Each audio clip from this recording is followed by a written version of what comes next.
ربیع الاول کے مہینے کی خاص وظیفہ۔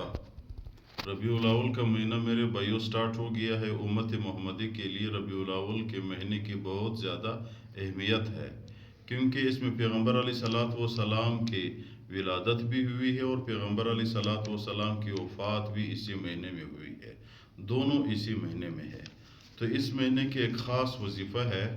حضرت شیخ صاحب رحمۃ اللہ علیہ فرماتے تھے کہ جو بھی بندہ ربیع الاول کے 12 ربیع الاول سے پہلے اس وظیفے کو مضبوطی سے پکڑے، یعنی یہ وظیفہ مضبوطی کے ساتھ کر لے، یہ الفاظ مضبوطی کے ساتھ، یعنی کم از کم دن میں 101 دفعہ یہ وظیفہ پڑھا کرے۔ مختصر وظیفہ ہے، تو انشاءاللہ 12 ربیع الاول سے پہلے اللہ تعالیٰ پیغمبر علیہ الصلوۃ والسلام کی زیارت خواب میں دے دے گا۔ بہت آسان وظیفہ ہے۔ ہر امتی کا یہ خواہش ہے کہ میری ملاقات پیغمبر علیہ الصلوۃ والسلام کے ساتھ ہو جائے، میں پیغمبر علیہ الصلوۃ والسلام کے ساتھ کچھ باتیں کروں۔ تو اس وظیفے کو آپ لوگ مضبوطی سے پکڑو، مہینہ بھی چل رہا ہے اور یہ وظیفہ بھی بہت بڑے علماء، بہت بڑے بزرگوں کی مجرب عمل ہے۔ تو کون سے عمل ہے میرے بھائیوں؟ درود شریف ہے۔ کون سی درود؟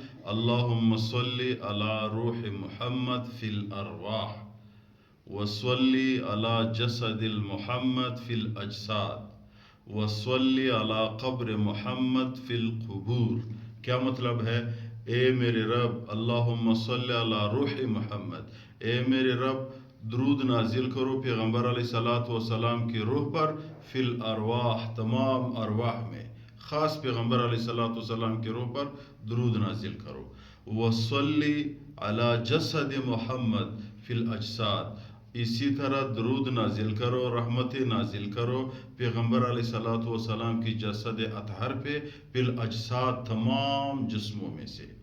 پھر وصلی علی قبر محمد، اے میرے رب اسی طرح رحمت نازل کرو پیغمبر علیہ الصلوۃ والسلام کی قبر پر، فی القبور تمام قبروں میں سے، تمام قبروں میں، تمام اجسام میں، تمام ارواح میں نزول رحمت کرو پیغمبر علیہ الصلوۃ والسلام کی قبر مبارک پر، پیغمبر علیہ الصلوۃ والسلام کی جسد مبارک پر، پیغمبر علیہ الصلوۃ والسلام کی روح مبارک پر۔ تو جو بھی بندہ اس کو دن میں 101 دفعہ پڑھتا ہے، یعنی 24 گھنٹے میں، اس کے لیے یہ ٹائم مختص نہیں ہے کہ صبح نماز کے بعد پڑھو، ظہر کے بعد پڑھو، عصر کے بعد پڑھو، جب بھی آپ کو موقع ملا، جس وقت آپ کو موقع ملا، صبح نماز کے بعد یا صبح سورج طلوع ہونے سے پہلے یا صبح سورج طلوع ہونے کے بعد 10 دفعہ پڑھو، پھر ظہر کو 10 دفعہ پڑھو، پھر دوپہر کے ٹائم 10 دفعہ پڑھو، عصر کو 50 دفعہ پڑھو، مغرب کو پھر 30 دفعہ پڑھو، یا اکٹھے مغرب کو پڑھو۔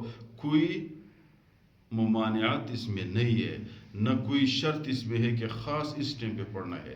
24 گھنٹے میں 101 دفعہ پڑھا کرو، 12 ربیع الاول سے پہلے ہر دن پڑھا کرو۔